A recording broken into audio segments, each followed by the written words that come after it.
Do you get calls from the IRS saying that you owe taxes, or get calls saying that you've won the Jamaican lottery?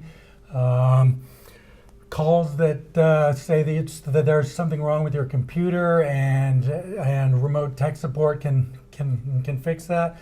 Well, all those things are scams, and I'm here at the AARP Foundation Fraud Fighter Call Center, where our volunteers, like our friend Dennis here, fight scams. And I'm going to ask you, Dennis, what does the call center do, and how do you help people fight fraud? Well, Bruce, I work at the Fraud Fighter Call Center, as you say, and the Fraud Fighter Call Center is really a resource. It's a place where victims of fraud or any kinds of scams against seniors can call us. Also, we get a lot of calls too from families of victims as well too, who are looking for input, looking for advice on what to do about scams. And is the call center staffed entirely by volunteers? It is by volunteers such as myself. I'm a retired person myself, and I volunteer here once a week. So the call center will call out to warn potential victims of scams. We also have a number where people can call in, yes, and get information or talk about a scam and let us know what's going on, and we'll give that number in just a minute. But what kind of scams are hot right now? What are the phones bringing in terms of scams? Probably one of the top scams right now is the grandparent scam. And what is the grandparent scam for people who don't know? The grandparent scam is a scam that's perpetrated against seniors and grandparents, and actually they work the telephones and they'll call a grandparent, a grandmother, or a grandfather and claim to be the grandchild of that person, or they may say they're an official who has the grandkid in jail. And they're calling, and what they're trying to do is extort money. And unfortunately, it calls late at night, usually by telephone. They will contact a senior, a grandparent, and claim that their grandchild has suddenly been in an accident perhaps, or they've been arrested for a DWI, a drunken while driving, or perhaps that they have been arrested on drug violations.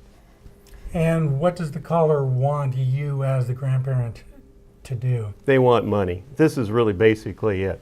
It's quite sophisticated. What they will do is the grandchild will actually get on the phone and saying they have been held in jail. They're very afraid.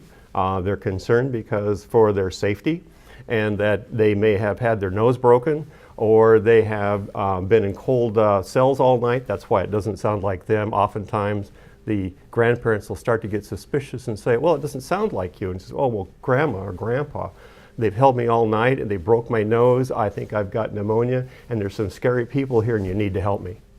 And so they don't have the actual grandchild there. I mean, this is not your grandchild calling. Who is calling? Actually, these are scammers who do this for a living. They're very sophisticated predators is the only way to say it. These people are predators. They know a lot about, and they get a lot of information about the grandchild. Either they buy the information or they steal it, or a lot of times they'll get it off the internet and social media. And so they know a lot about it. And then it gets more sophisticated than that, because they may put someone on who claims to be an official, a prosecuting attorney or an arresting officer or a district attorney, and they'll say, your grandchild's in serious trouble. And there's bail money due, there's court fees due, but this could all go away if you'll just give us a payment. So this is to pay for hospital bills, bail, accident charges that they need to get out of trouble somehow. Bruce, that's a good point. I talked to somebody last week in Southern California. She was defrauded out of $40,000, and it was in 2 steps. Oh my goodness. They'll keep going back and back and back. As I said, they're predators. They're like sharks. They'll keep going back until 2 things happen. They're discovered, or the money runs out after they've stolen all the money they can get.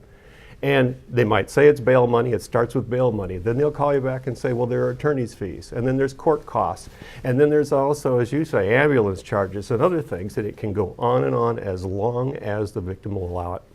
And so is $40,000, is that a lot for the grandparent scam? I mean, is that Is that a That's pretty- kind of the high end, although I have to tell you that it varies. It can be What do they hundreds ask of dollars, for up front usually on the first call? several $1,000s. That's the normal. It's Okay. usually in a couple $1,000 range.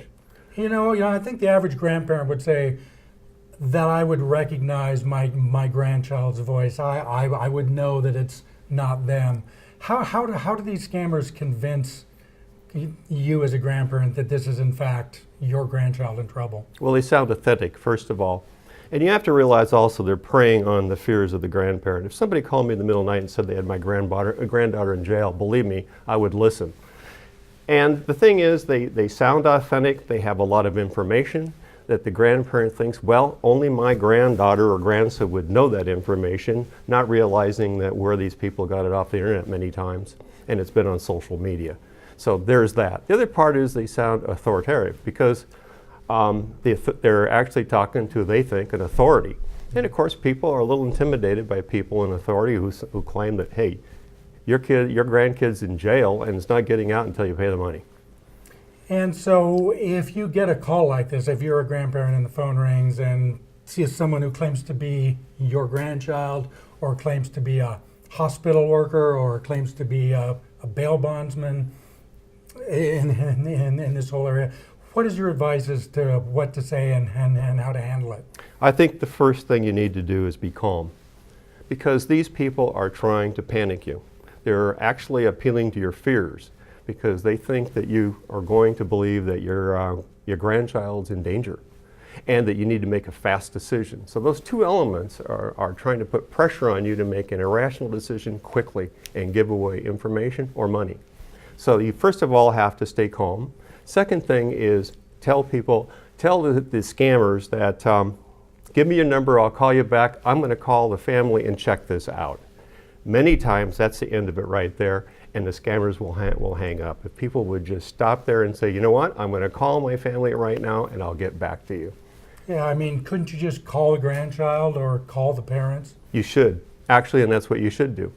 And actually follow through on that. So when you're off the phone, call your family and find out if it is indeed true that the grandchild's out of town or in jail or in jeopardy.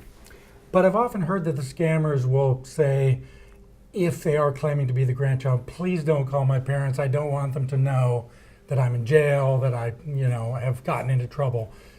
What is your advice if the so-called grandchild would say that to you? That's a key element. They always say that, actually, because what they want to do is isolate you. They don't want you calling anyone. So actually, they're appealing to the grandparents saying, please don't tell mom and dad. You know how they are. They'll be really mad at me. I'll get in big trouble. Please keep this between us. So what they're trying to do is cut off that avenue where you would check it out. They do that up front right away. So you would say in terms of this month that the grandparent scam is pretty hot. It's coming in to the call center here quite a bit. We get calls daily about this scam. I have to tell you how bad this thing is nationally. Actually, the National Council on Aging said this is one of the top 10 scams in the United States right now, perpetrated against seniors. The other thing is the Federal Trade Commission says since 2010, 40,000 cases have been reported. And we think that's kind of conservative because a lot of people are really ashamed or don't want to admit that they did it and don't report it. Now, if somebody wants to report this fraud to the call center or is in this situation, what is the phone number that they can call? Well, the telephone number, and thanks for asking, is 1-800-646-2283. And I should tell you, though, that you don't have to be an AARP member to call us, to avail yourself of our services. Everybody, we want to hear from anybody who has been a victim, or if your family member has been a victim, please call us. We want to try and help you and give you advice. And you in the call center are also in touch with law enforcement, like the Attorney General or the FBI. I mean, do you pass these reports on? What we do is we actually are a clearinghouse. We will be a resource. If you give us a call and say that you have been scammed somehow, we will sit and, first of all, listen to your story and try and explore the avenues that you need to take. So want to make sure that you have called the right people, as you say, law enforcement, or maybe federal agencies like the Federal Trade Commission or the FBI, and we have those numbers ready to be able to provide to the people so we can help them along. Great, great. Well, thank you very much, Dennis. I appreciate all the efforts that you do. We're actually located in Seattle, Washington. There's Yes. also a call center in Denver, Colorado that does much the same thing. Yes. But we are here in South Seattle. We have volunteers. There aren't any right here because it's lunchtime. But Dennis was kind enough to give up his lunch hour to give us an insight. So once again, that's 1-800-646-2288. We want to hear from you about scams. And this is a program of the AARP Foundation, and it's also associated with the AARP Fraud Watch Network. So, Dennis, thank you very much for talking with us today. Thank you, Bruce. And we'll have another edition, probably a new scam next month. There are a lot of them out there, unfortunately, but yes, anytime. Thank you. you.